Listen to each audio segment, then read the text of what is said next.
Hey everybody, Jonathan Broadbent here. Today is Monday, November 27th, and welcome to another episode of UnWoke Academy. Boy, do I have a story to tell you today. I'm going to dish a little bit on the world of finance. And this is actually a firsthand experience, a story that I've shared only a few times and never on video before. I worked for a company years ago that hired me because I have a certain skill set.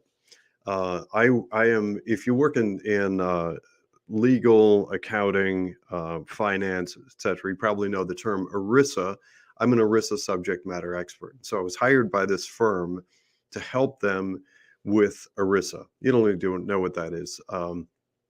That's in a nutshell, that's just the administration of workplace retirement plans, things like 401k plans.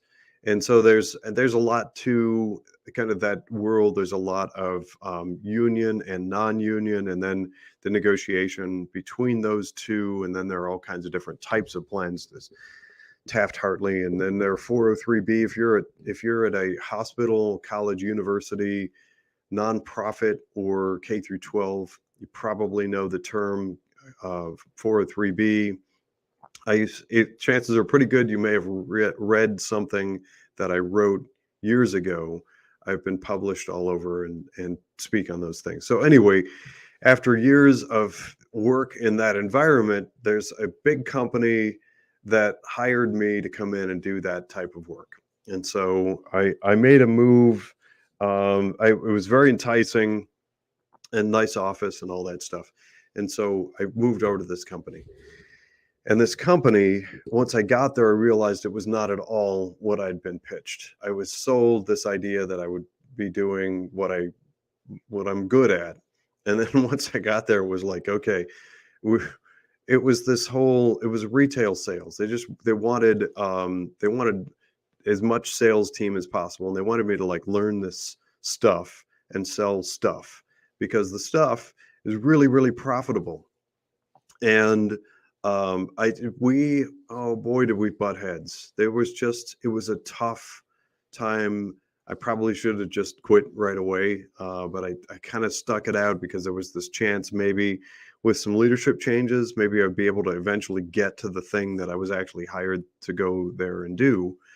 In the meantime, I was moderately successful at some of the things that they were required of me and wanted me to do. And so then there was this period of time where they would kind of hold me out as the example of like this success story, which it was kind of flattering. And there was a period of time where it was like there were all these meetings and there would be lots of other people and people that they wanted to come into the company or had just recently been hired. And they were like, oh, hey, check out, you too can be like this Broadbent guy. And I'm over there like, if I'm really successful and I'm the example of like the great success within your organization, when does that start to feel successful? But so anyway, I got to know a bunch of the people in that organization. And oh boy, we're there. It's in the world of finance, and there are some huge egos. I mean, if you watch the sports and you see kind of the people talk about some of these professional clubs, professional athletic organizations, easy for me to say, some of these professional groups that play professional sports, and all the quote unquote prima donnas and how they just make zillions of dollars and they're never happy and they complain a lot. Yeah, that's kind of the world of finance too. There are some real interesting characters.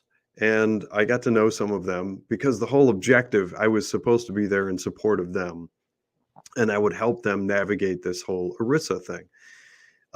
So the weird thing, I have to set the stage for this one because it's actually kind of hilarious. There's in this environment during the period of time where it was 26 months before I could be given an actual office. I was in this what's called a bullpen, and there were a lot of us in there. And I mean, I've gotten to know some really, actually several very good people through that experience, but we were like family because you basically lived there for 2 years. And so I was in the bullpen, and when you're there, there's a requirement that every week you have to go to the sales meeting. And the whole time I'm like, good heavens, I don't want to be in this sales meeting because I'm not supposed to be part of your sales team. But they, so I would go into this meeting and it was all like, rah, rah, rah, here's the latest thing to sell. And people are going to love buying this, and just get on the phone and sell this thing. And I was like, no, I'm not going to get on the phone and sell the thing because I don't care about your profitability. I care about the work that I'm here to do. And by the way, I'd really like to feel that I'm developing a career that has integrity, not sell the thing. But I had to go to the meetings every Wednesday for 2 years. And they were not awful.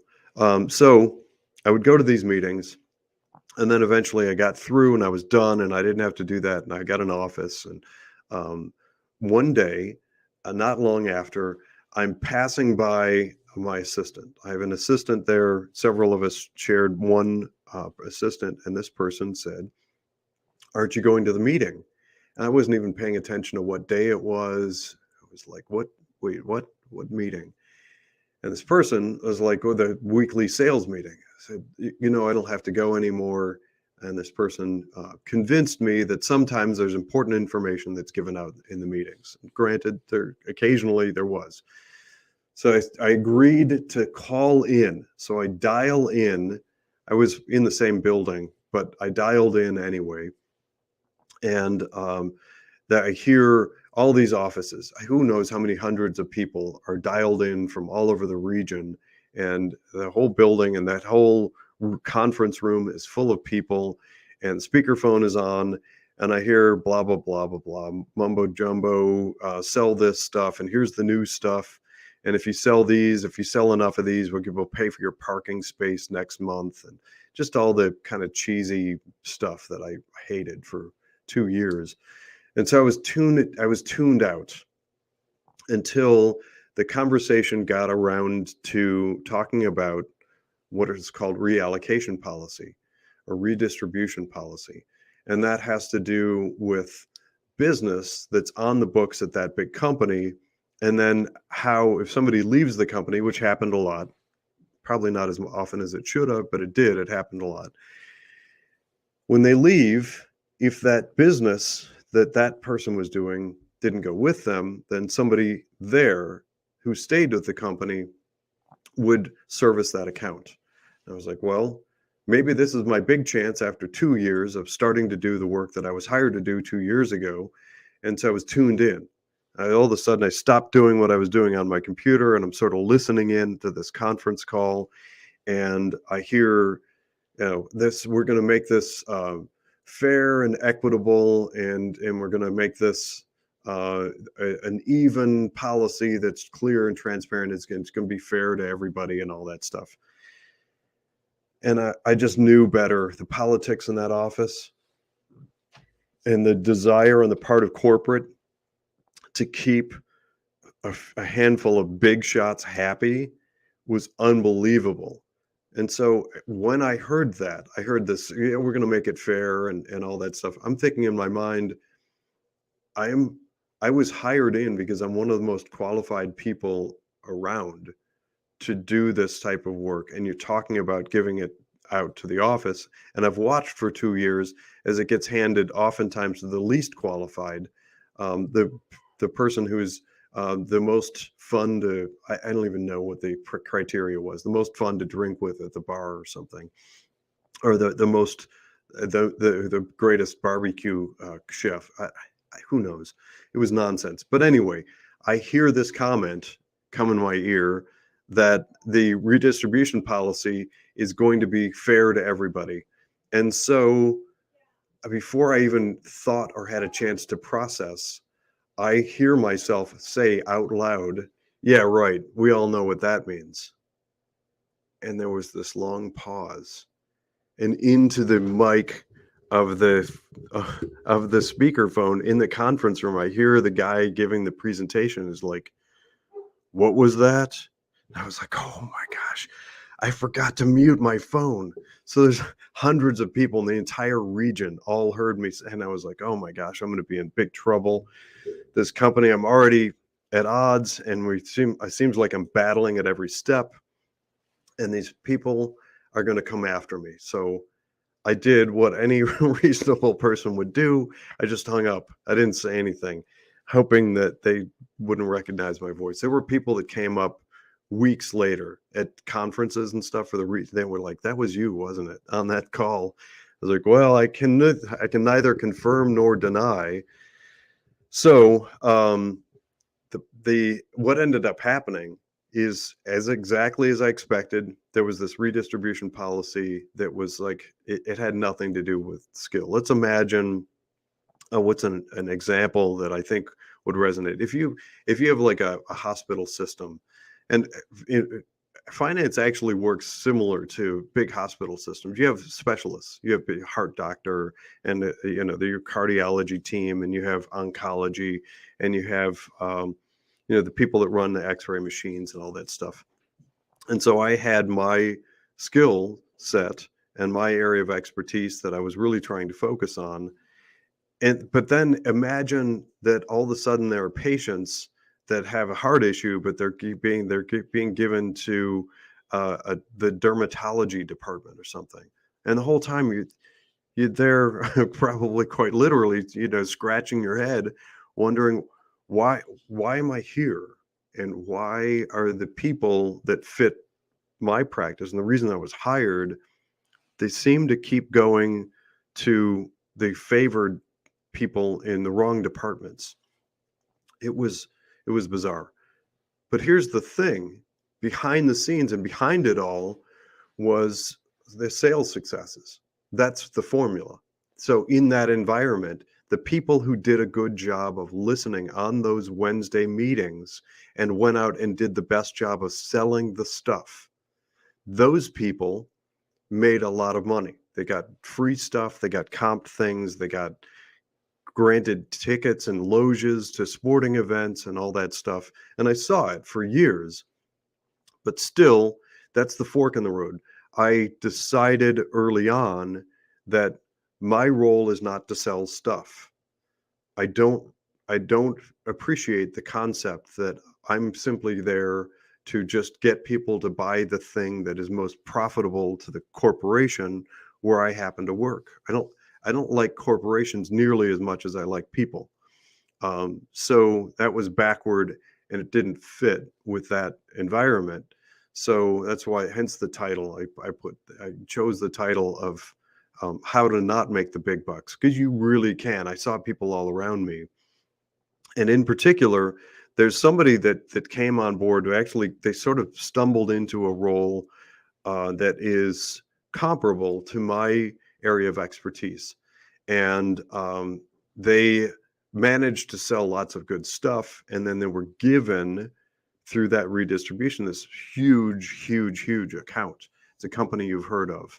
So they're given that account, and then before you know it, they're on kind of the cover of a magazine, and they're like held out as like they're like one of the most successful. They're really good at it.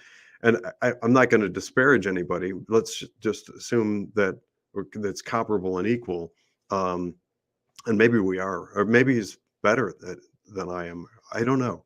But I do know that that person did a really good job for years of selling whatever they were told to sell on those Wednesday meetings. And that was why the redistribution thing happened. Yes, I am kind of ticked at that environment, but I'll get that off my shoulders first. So I'm not neutral in the thing. I'm not pretending to be. I think it's a broken system. But here's the thing: the letter of doom. I ended up working with some other people in that company, and I saw where they were headed. They brought in a big account. Actually, I was the lead on that. I helped to bring in this big new account, and we went back and forth, and who's doing what, and what are we allowed to do, and what would the company what would corporate permit and all this stuff. And every time those types of accounts came in, it was how much stuff can we sell? And that didn't sit well with me. There was a tug of war, and that other person who, the magazine cover guy, he we ended up kind of going to war. We went to battle over the thing. And eventually, in spite of myself, in spite of my better judgment, I ended up writing up this big email. I called him out.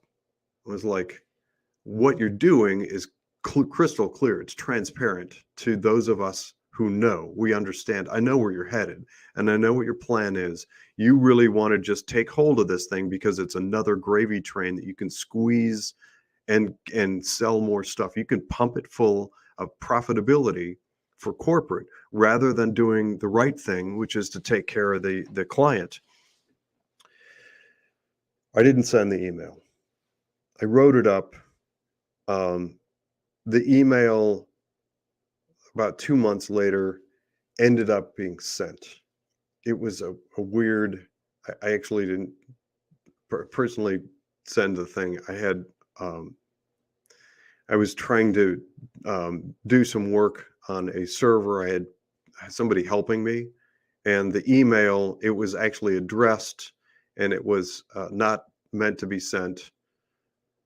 And yes, you're sensing probably that part of me regrets the experience, but it happened. It ended up being sent in a batch of emails that went out they're basically, I forget what the term is. It's like suspense account.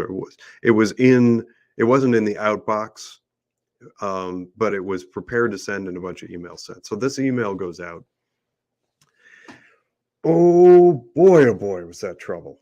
So I just read him the riot act. I was like, I think what you're doing is reprehensible. I think you're a deplorable human being for simply looking purely at profit and not caring at all about the impact that you're going to have on hundreds and hundreds of people.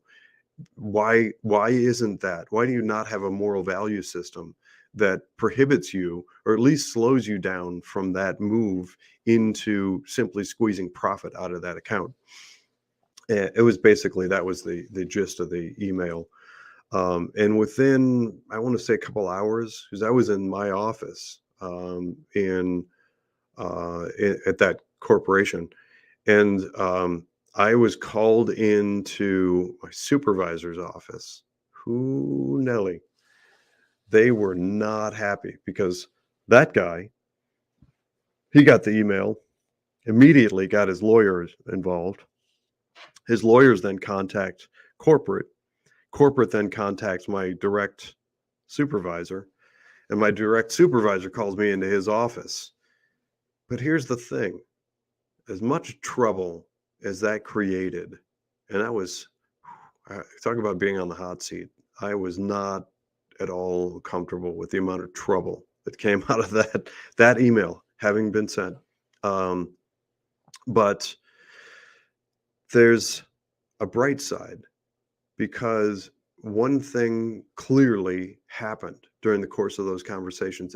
At no point, everybody talking about, and the lawyers reviewing the letter and seeing if I crossed some sort of boundary or something, and threatening me and a cease and desist and all that stuff that came out of that letter. Nobody denied anything. Nobody said I was wrong. Nobody said that I was off the mark with that letter, that this person, this person would never do that. They wouldn't go and capture that account and take it and squeeze it to maximize profit.